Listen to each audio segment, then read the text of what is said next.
Excellent. So welcome to the info session where Amazing Community is going to introduce one more exciting partnership that we recently struck. So my name is Stella Lupafort. I'm joined here by Ashley Adarkranov, who is the Executive Director, and Chris Anderson, who is our Head of Communications, to announce and launch a new exciting partnership with Mathison. As you might have heard or known, we are targeting three types of personas in our work. One is women who are entering the workforce, women who are pivoting, and women who are starting a new business. So for the latter two, we have two other partnerships. One was BrainStation that provides education in technology on the most in-demand capabilities, and then with Mathison that allows new aspiring entrepreneurs to start their business and start incorporating their idea and hatch their idea into a full-fledged enterprise. But today is really focused on that first persona where women are attempting to re-enter the workplace. And as we all know, it's an interesting time to be on the market and look for opportunities. It's also even more challenging, even in good economy, to find opportunities for people in the second half of their lives. So we're really excited about this partnership because it creates the connection to organizations that are passionate about creating pathways for people from diverse backgrounds, including the people from Amazing Community. So I'm here joined by two of the Mathison representatives. So Mary and Isaac, and I'll let them introduce themselves, who will tell us more about the partnership and how every single one of us can take advantage of this. Mary, take it away. Thanks, Stella. That was a very nice introduction. Hi, everyone. As Stella mentioned, my name is Mary Seiss. I lead Mathison's Community and Partnership Program. Today, I'm joined by Isaac Krasny. He is our product manager. So all things tech, platform, next, universe related, we're going to go to Isaac. So I'm going to share my screen. I'm a visual person, but I'm also someone that misses being in an office with people. So I want to keep this very conversational. This is a new platform, a new experience. So if you have questions, just ask, because I don't think it's often you get to sit down with, you know, the people who have built a platform and thus kind of can get your feedback to help create the platform. So that said, let me share my screen. All right, so we're looking at a blue screen here. So before I jump into who Matheson is, I would actually love to put you on the spot a little bit. And I want to know why you joined this call. There are a lot of webinars happening out there. There are a lot of resources being shared. What brought you to the conversation today? And you can chat it if you'd like, or you can share, but we'd love to hear from you. So I'll go. My name is Tara, and I partner with larger organizations and smaller organizations to help them understand what are their talent gaps. Because a lot of times they're looking for niche skills and really trying to increase the education around why women and why women come back. A lot of it is centered around life events. Some of it's economics. You know, maybe their partner or their spouse is not able to find reemployment today. And so it really does take continuing education to help leaders understand that this is a really versatile workforce. I mean, almost any person I know who's taken time off from work has done incredibly amazing things. And they just have to figure out, how do you convert that into newer commercial terms? Okay, I like that. Being the only other male, apart from Isaac, I was interested in today's conversation because, as Stella knows, I connected with Stella a few weeks ago. What's Next is a digital platform we're trying to create here in Toronto that is going to be focused on engaging transitioners, as we call them, or professionals of the age of 50, to opportunities for flexible work, giving back, and learning. So I'm very curious to learn about the platform build up. I would love to hear more from Isaac as the hour goes, and to quite honestly learn and connect with people that are engaged in this space, and see if we can collaborate in any way and learn from each other in any way. Awesome, thank you. Anyone else?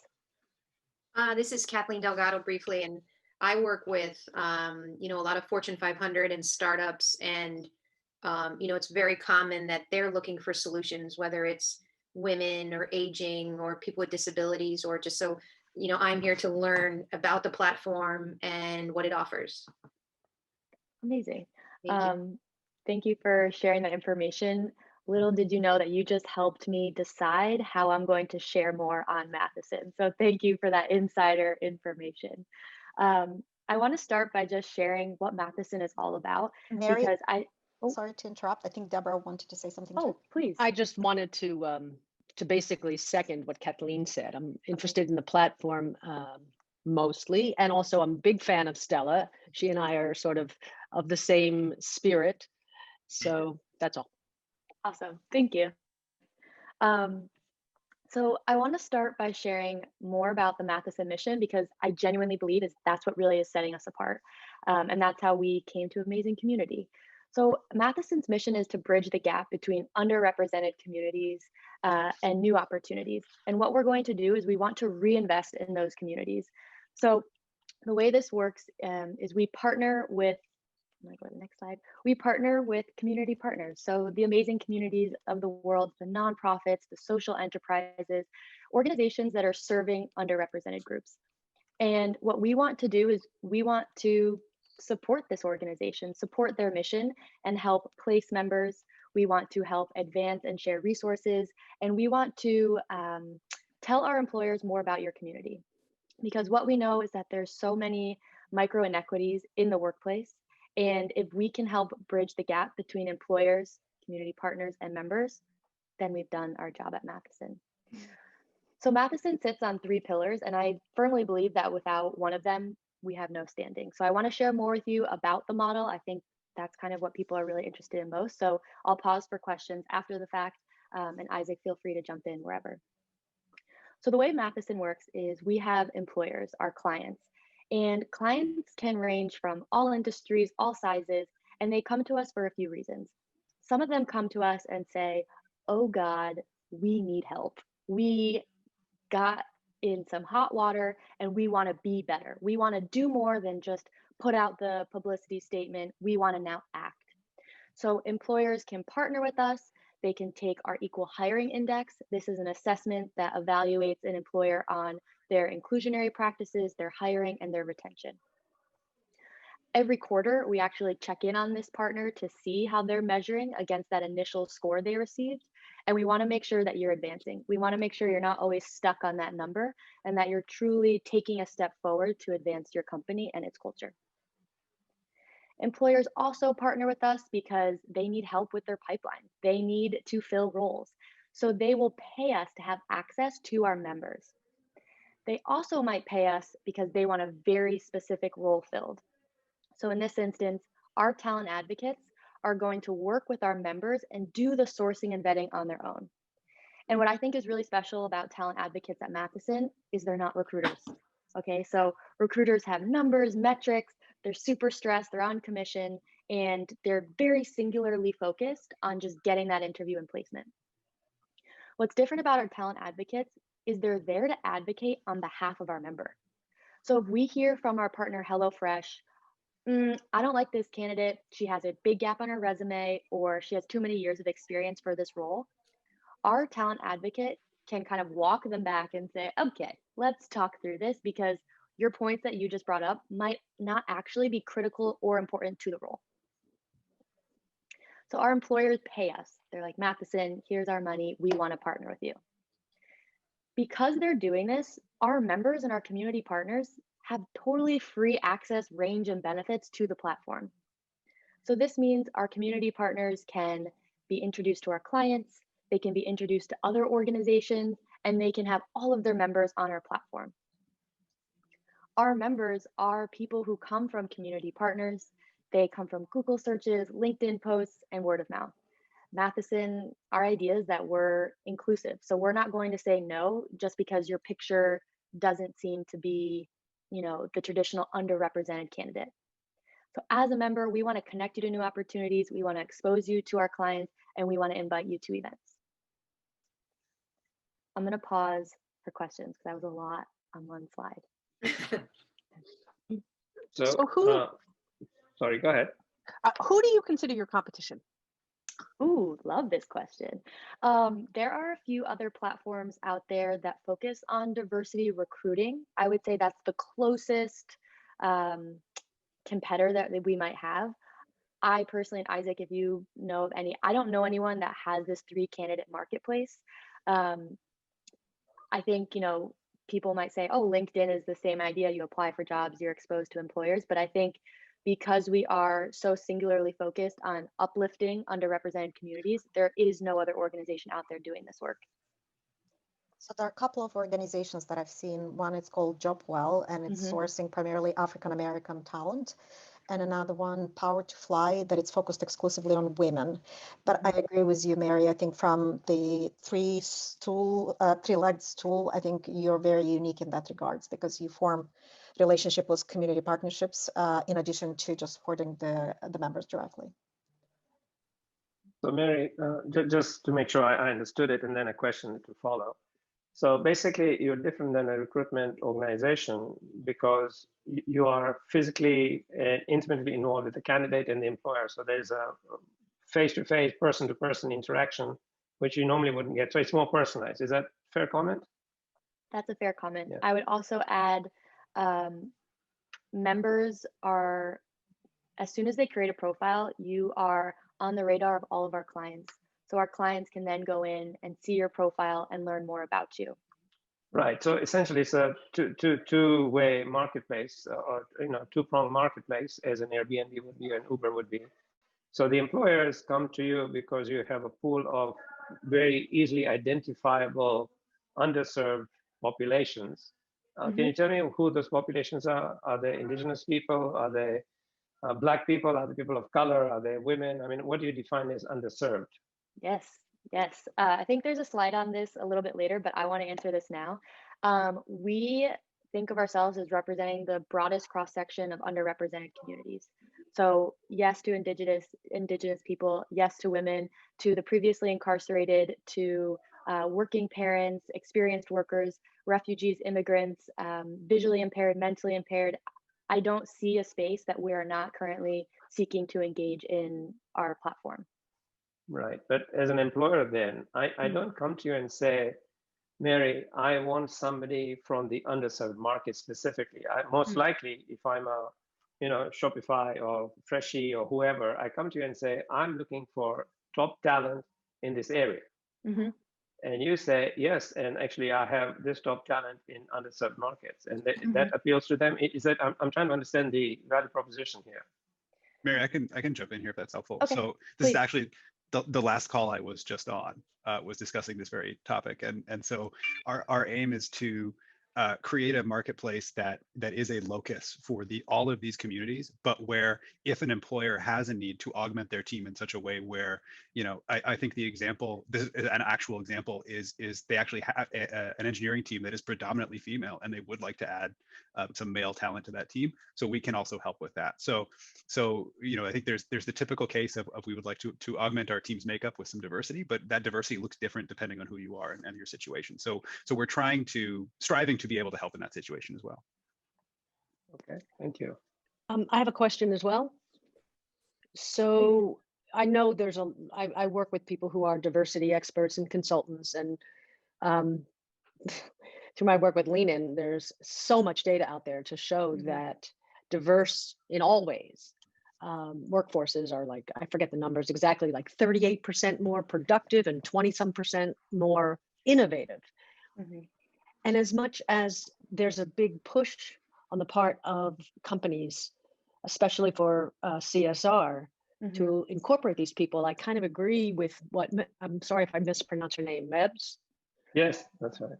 Okay. That's right. I kind of agree, having owned a business myself, you really just want the best talent. So how are you marketing this to the employers? And I can guess, but I wanted to just hear from you, who are you targeting in these companies? Sure. This is an interesting line of question. I actually haven't heard them posed this way. So I would say who we're targeting in companies for engagement, I would actually say that mostly our partners have come to us.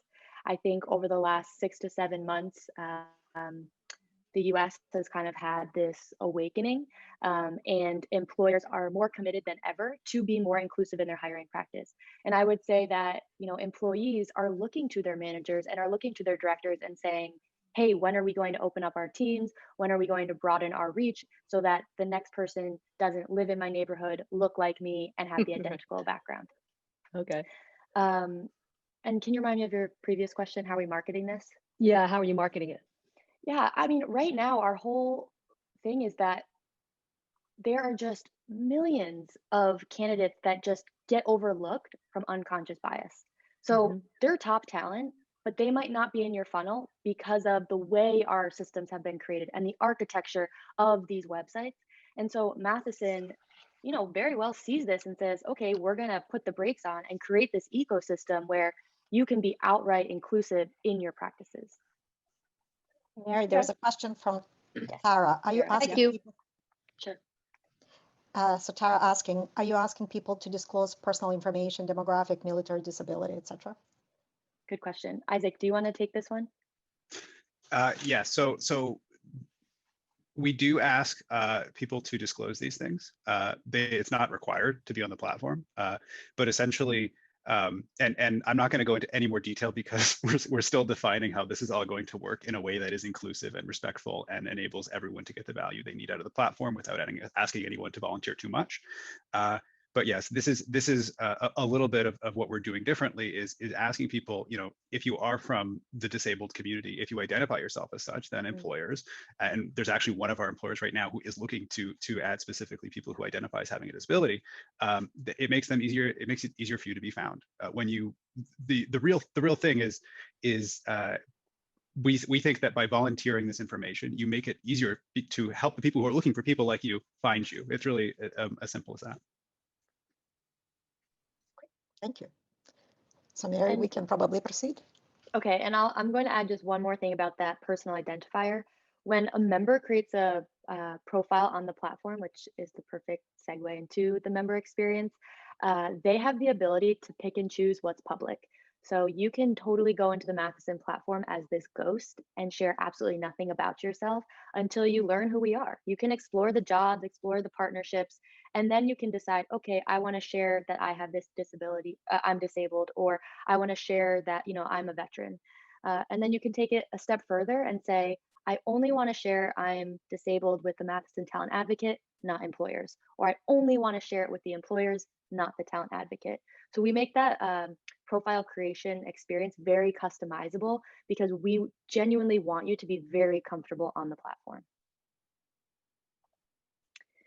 So going into the member experience, and I have some stills of our platform after this, so stop me if you have questions on what you're seeing. So the whole idea is that when you're a member and you come to our platform, we want to connect you to development resources, job opportunities, and events. The job board, which I'm going to get into later, is really unique. I just learned of this new function still. I haven't even showed you yet that I learned of this morning. And the idea is that when you come to the Matheson platform, you're going to have a very digestible and positive experience. We've worked with accessibility experts so that you can come to the platform with any technical ability, with English as a second language, visual impairments, etc., and you will be successful because we've ensured that this platform truly, welcomes all to the site. So just getting into what it looks like when you create an account. And again, this is from the member experience. And I know at the start of the call, I heard more that people are interested in that client or employer experience. So please ask me if something doesn't make sense or if you'd rather hear a different perspective. So when a member creates a profile, they have options about how they want to go about it. You can connect through LinkedIn, you can do the Google, you can do the Facebook. Those are all like the very fast, ways to sign up. That said, some people are still under the habit of first name, last name, email, password. We're not going to hold it against you. We want you to enjoy your sign-on experience and take as much time as you need. Now, when you create this profile, you are going to be encouraged along the way to share more information about yourself. So this goes back to the identifiers and your bio and some other different areas here. And again, the reason you do this is because that's all of Matheson. So if an employer is on our site, they're looking to know all of you because the idea is whoever you are is exactly who you need to be. So here you have this bio section, and I really like this bio section because it's meant to be, a real expression of who you are. So this is an opportunity for you to share, you know, I'm a sales professional with 3 years of experience. I have that 10-year gap on my resume because I raised 4 kids and created a family. Or, I tried to start a family and was unsuccessful, so I then did this. You can be as transparent and as open as you want. And I hope and I sincerely believe that people are going to do this on our platform because, again, why are you going to leave out those 10 years that are wholly who you are? I forget who said it earlier, but usually that gap on your resume is filled with so much resiliency, creativity, hard work. I mean, that sometimes is worth more than any of the other experiences that you have listed on your resume. And one thing to note is that while Matheson is building our platform, we want to make sure that we capture kind of all the amazing community members in one place. Right now, we're launching V2 of our platform early in January. So what we're doing now is that we're having the amazing community add this hashtag. So it's really important that members from this organization add hashtag amazing community so that when our talent advocates want to look for amazing community profiles, when our employers are looking to hire experienced workers, they can search by hashtag amazing community and your profile is going to populate. Questions here? Okay. All right, actually, no, keep going ahead. Actually, keep going. Okay. I'm going to ask. Yeah, okay. Okay, great. I'll hold you to it. Yeah. So here is Grace's profile. Grace just completed her profile. We saw her do the manual sign in. She did her About Me section, and this is her landing page. Now, I want to call out a few things here that are important for the member experience. So Grace, to me, when I look at her profile, is a marketing professional. What she's going to start to see are jobs that relate to her experience. Now, these companies are Matheson's partners. So the idea here is when you're applying to a job via Matheson, you're going to the top of the list because we are sharing your profile, sharing your resume, and sharing your application to the HelloFresh, to the Casper, and to the Accenture. Now, Grace will also see that she has done a great job completing her profile, but if she wants to be, the strongest possible, she has 2 more steps to just round out her profile.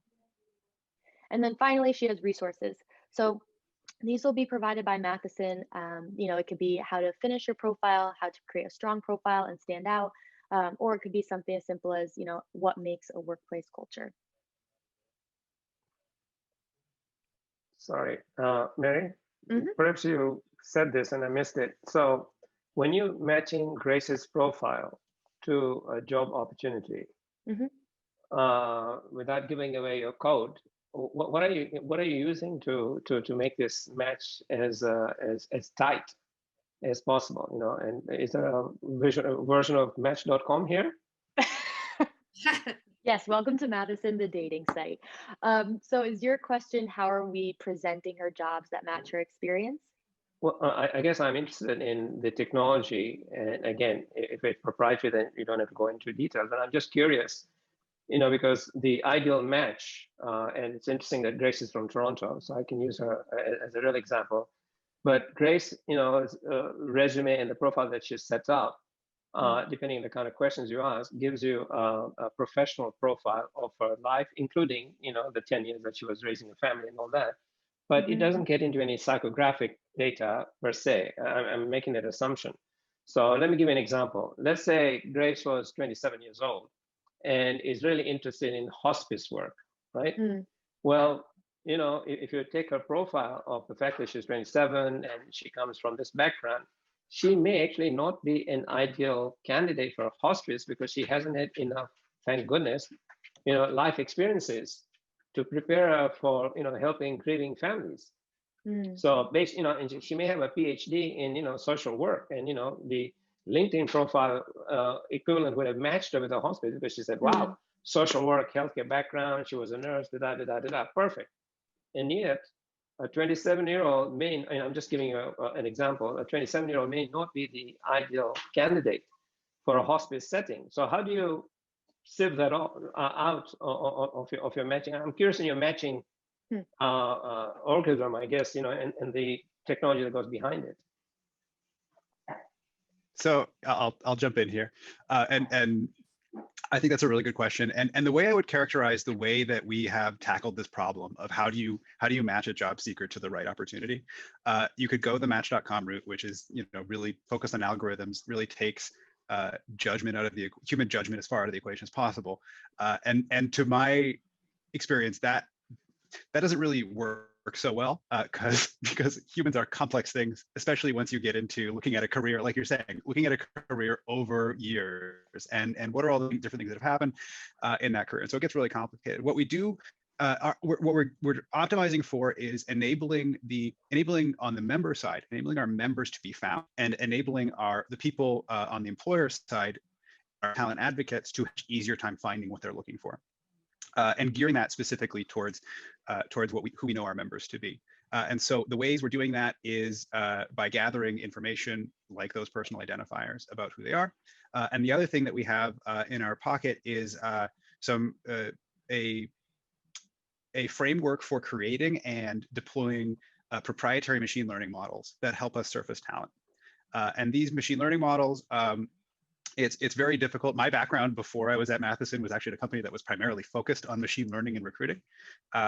And so I'm bringing a little bit of that here. And it's very challenging to say, hey, this is what the person we want, this is what we want our person to look like who we're trying to find, and then say, look at profiles and look at that. So what we actually do is break it down to attributes. And so what we could say is show me people who have X years of experience doing a specific thing, show me people who match these other characteristics. And then what that's going to do is make it so that when recruiters go to find people, they have a much easier time of surfacing all of those profiles. And then they make that final judgment of, does this person match what we're looking for? But what we're hoping is to make it very easy for them to find the exact person that they're looking for faster. Yeah, and that's fine. This is for a longer discussion, but I was just trying to understand, is the match tighter, better, more lasting than it would be on a LinkedIn interaction versus a recruiter interaction versus a friend and family recommendation interaction? This is another, Mathison is another approach to connecting, a buyer and a seller, if you like. And I'm just trying to figure out how do you optimize the success of that interaction? But I think, as you said, Isaac, it's complex, and yeah. Okay, thank you. Thank you. These are good questions that I'm sure Isaac and I are going to meet later to discuss. So what I want to show you right now is Grace's profile. So right before this slide, we looked at Grace's dashboard. What we're looking at here is her professional experience. This is, outlining her experience as a design lead, a senior designer, etc. A couple of things that Grace is able to share on her profile are these community identifiers and the location preferences. Now, before quarantine, we thought the idea of remote work was, let's have people share it. Now it's like, okay, everyone's used to remote work, but let's make sure we include it. What's really unique is that most of our employers are now saying, yep, we're willing to take people remotely. Hopefully they're in our time zone, but it's okay if not. What I want to show you specifically about this is, Grace's profile is very straightforward. I just want to show you how our job board works and a new feature that I referred to earlier that I personally just haven't seen it out there.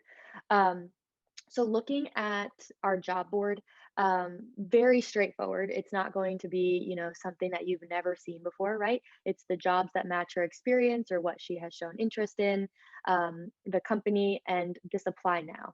Now, when Grace clicks apply now, she is going to be prompted with which resume she wants to share.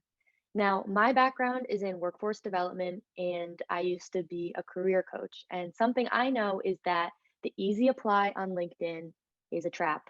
The easy apply goes into a pool of 500 applicants, and really the only way you're going to stand out is if you send a message to the recruiter, right? Or try to connect with a person. What we have done here is we have kind of elevated this easy apply. So for the member, it's still easy because all you're going to do is you're going to select the resume that matches that job description. So maybe Grace is someone who never customizes her resume, just uses one, capture all, and she'll use this top one, right? That's her apply all. But maybe Grace also has a resume that really emphasizes her entrepreneurial skills and her, ability to multitask. So she wants to submit this startup resume. Or maybe Grace is a total boss and also has a project manager resume. We want Grace to have the opportunity to really show, the strongest side of herself for that role in the easiest way possible. So removing the idea of creating a resume for every job description, and really giving you this home base where you can have those 3 foundation resumes and you can apply using, the specific one to the job that she's most interested in. And then when I think about the employer side, it's much better for me because I begin seeing resumes that actually match the job description. So I'm not wasting my time, going through all these general resumes and not seeing candidates that add value to my team. Questions on how members can manage their resumes? I was really geeking over this. I thought it was a great function. Something to note, very straightforward, but we take it seriously. We're GDPR compliant. Our entire system is created by industry leaders. And I mentioned this earlier, but job seeker identity is completely hidden by default. You can be on that ghost mode for as long as you'd like, and we're never going to share your information with third parties. Now, if I'm an employer or if I'm a member or I'm a community partner, I want to know if Matheson is legit, right? I want to know who you're partnering with. So Matheson has over 50 clients. We are partnered with early day startups to the well-established with thousands of employees, from marketing, operations, sales, technology.